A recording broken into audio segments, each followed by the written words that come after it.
sekufeye mphangi wamsindi Nkosi yami Nkosi yami Nkosi yami wawubanxusela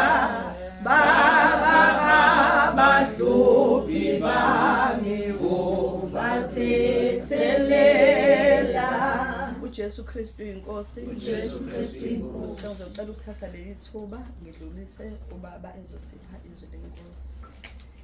Ngimi esiphambanweni kungimangalisa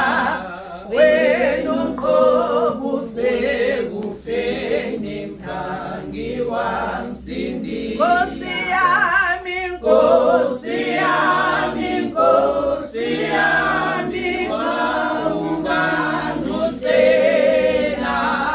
baba abahlubi baba